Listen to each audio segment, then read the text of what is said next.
Assalamualaikum warahmatullahi wabarakatuh. Kembali lagi di Warna-Warna 86. Di video kali ini kita akan belajar bareng lagi tentang pendingin dan tata udara. Dan pembahasan pada hari ini adalah bagaimana cara mendeteksi sebuah kebocoran pada sistem unit refrigerasi ataupun sistem tata udara.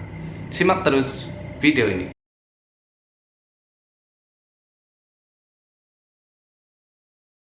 Kebocoran tidak boleh terjadi pada sebuah perakitan sistem refrigerasi dan tata udara, karena dari kebocoran itu akan berakibat fatal pada sistem pengoperasian sistem refrigerasi dan tata udara tersebut.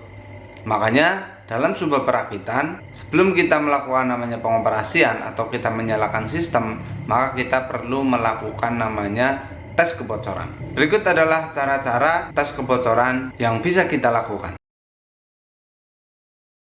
Yang pertama, cara yang kita lakukan cukup simpel, yaitu kita melakukan pengamatan setelah proses pemvakuman.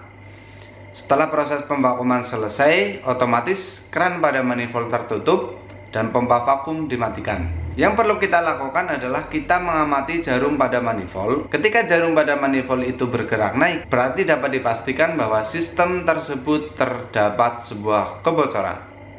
Tapi ketika jarum itu diam dalam jangka waktu yang lama, otomatis sistem itu berarti tidak terdapat kebocoran. Tapi cara ini kurang efisien untuk mendeteksi namanya sebuah kebocoran yang amat kecil. Untuk mendeteksi kebocoran yang kecil, kita bisa lakukan cara-cara yang lain, seperti yang nanti saya sampaikan. Yang kedua, ini bisa dilakukan ketika kita mempunyai bahan yang namanya nitrogen. Karena untuk cek tekan dan untuk mengatasi kebocoran, kita harus menggunakan nitrogen, tidak boleh menggunakan yang lainnya. Tetapi kadang ketika kita tidak ada nitrogen, kita biasa menggunakan refrigeran. Tapi yang lebih aman, kita harus menggunakan nitrogen. Caranya simple juga. Kita cukup tes tekan sampai batas maksimal tekanan tinggi unit tersebut. Saya ulangi, kita tes tekan sampai batas maksimal tekanan tinggi unit tersebut. Ketika batas tekanan tingginya 150, berarti kita harus cek tekan sampai 150. Begitupun seterusnya. Setelah sampai 150, kita juga harus mengamati jarum pada manifold tersebut. Ketika pada manifold tersebut jarumnya turun, otomatis di sistem berarti terdapat sebuah kebocoran. Dan biasanya ketika kita melakukan cek tekan, ketika bocornya itu agak besar, kita bisa langsung melihat atau bisa mendengarkan di mana terjadinya kebocoran. Tapi ketika bocor kecil, kita harus melakukan beberapa cara untuk mendeteksi kebocoran kecil tersebut. Yang ketiga, setelah kita melakukan cek tekan, kita bisa melakukan beberapa cara untuk mendeteksi di mana terjadinya kebocoran tersebut. Yang pertama, kita bisa menggunakan air biasa. Langkah ini biasa dilakukan ketika proses perakitan sebuah evaporator ataupun kondensor, dan ini biasa digunakan di pabrik-pabrik. Karena setelah kita perakitan evaporator, perakitan kondensor, kita akan merendam proses rakitan itu di dalam sebuah bak besar yang berisi air.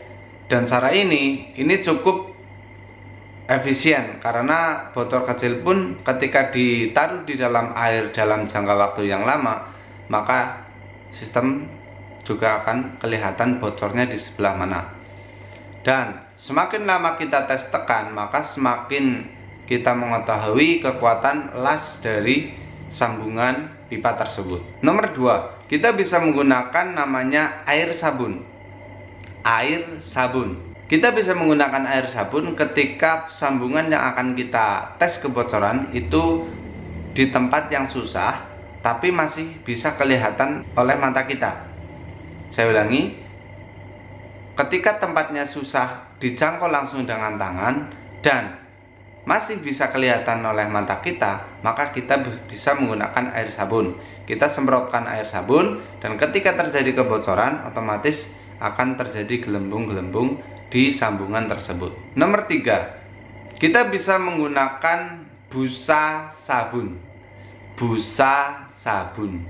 Busa sabun yang kita gunakan adalah busa yang paling kecil. Jadi ketika kita pakai spons, ya, kita remet-remet sampai mendapatkan busa yang paling kecil, biasanya terdapat di spon. Nah, dari spon ini kita bisa tempelkan ke setiap sambungan.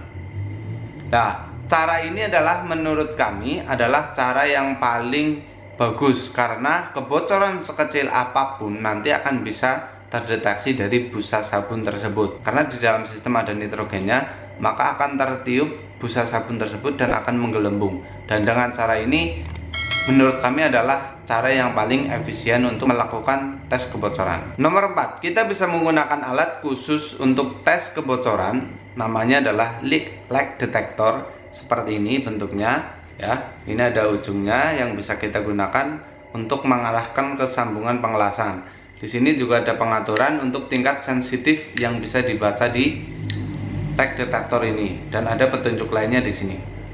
Caranya simpel, kita hanya nyalakan sistem sampai bunyi tit tit tit tit tit tit tit yang agak jarang, dan selanjutnya kita mengarahkan ke sambungan. Dan ketika terdapat kebocoran, otomatis dari leak detector ini akan berbunyi lebih cepat.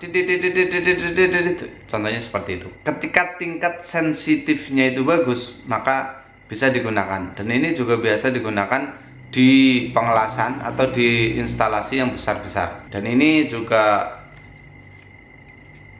fleksibel, jadi bisa masuk ke sambungan yang tidak bisa kita lihat atau bawah seperti ini ya. Ini misalnya seperti ini, kita bisa muter pakai alat ini. Dan yang kelima, cara ini paling jarang digunakan, tapi ini juga bisa digunakan, yaitu menggunakan nyala api. Bagaimana caranya?